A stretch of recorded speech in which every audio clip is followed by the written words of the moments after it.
Majority Leader.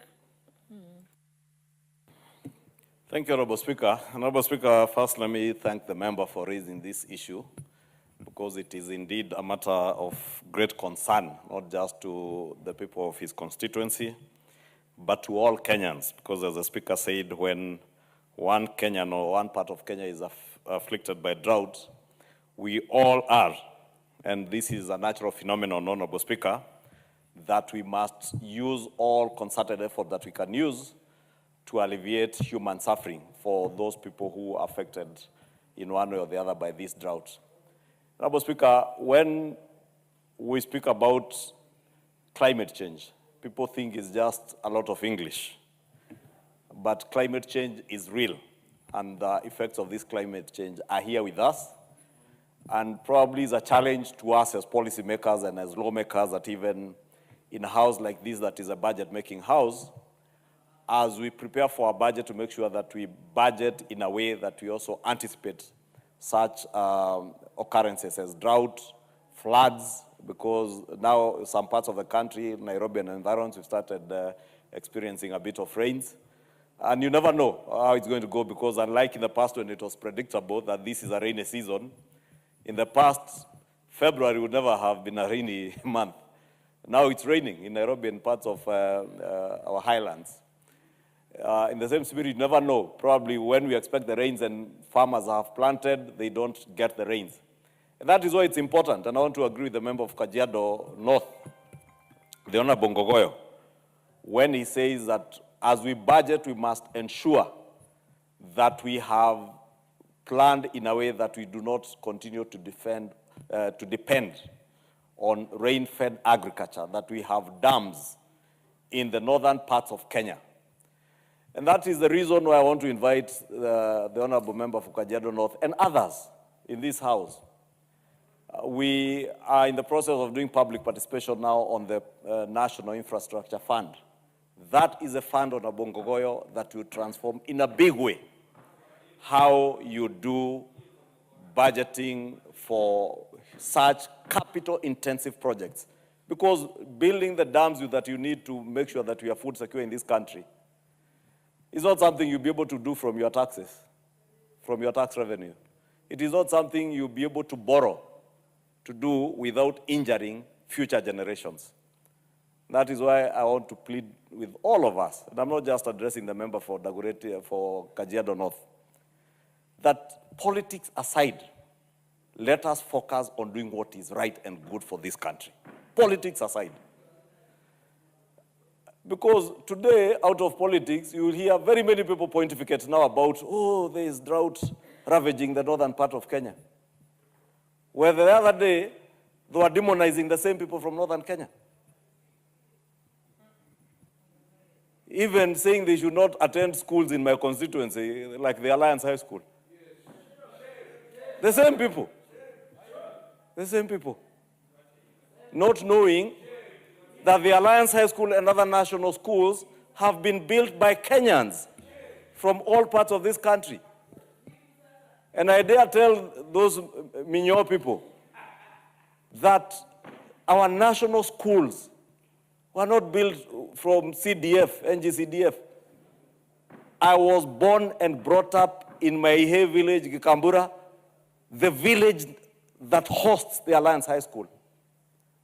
Honorable Speaker, if you'll allow me 5 minutes to just complete this. That the people of Gikuyu, other than our ancestral land, have never invested a shilling into the Alliance High School. Fact of life. It is the alliance of missionaries that built the Alliance High School. It is the government of Kenya that has invested. I've been member of parliament Ngogoyo in Gikuyu for the last 13, almost 14 years. I have never sent a shilling to the Alliance High School, because that school educates children from around the country. And I have my local issues and my local schools to address. Therefore, when we deal with issues that touch on parts of Kenya that have been marginalized over the years, let us be sensitive to other Kenyans.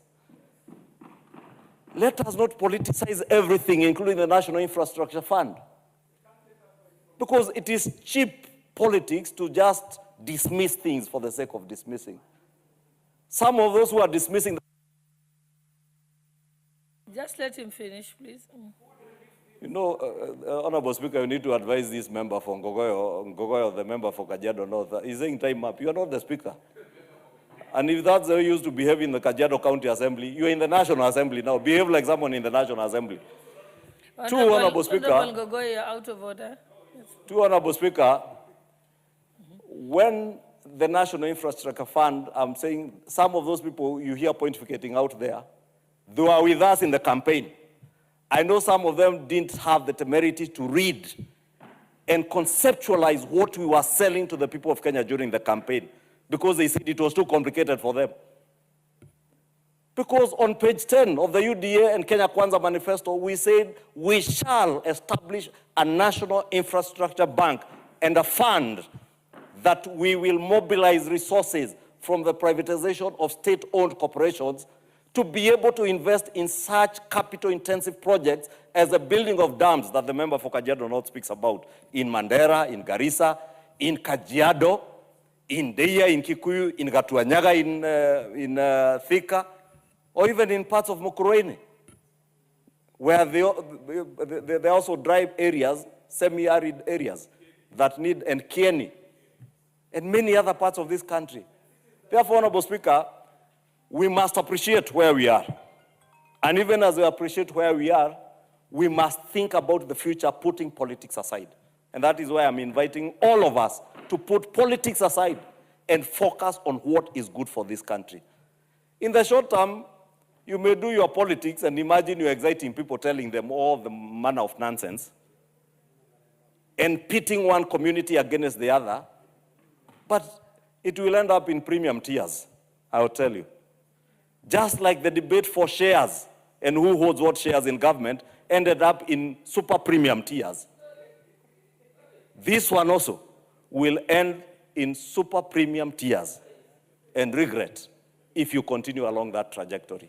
I want to invite you and invite all of us to engage in meaningful debate on how we can transform this country. How within 2 to 3 years, at least in the past, we used to count dead bodies across the northern parts of Kenya. I thank God that this year and in the last 3 years, we have not counted a single person dying out of drought in this country. I thank God that today, out of the subsidized fertilizer program, we are being able to give relief food to those who are afflicted by this drought without having to import food out of this country.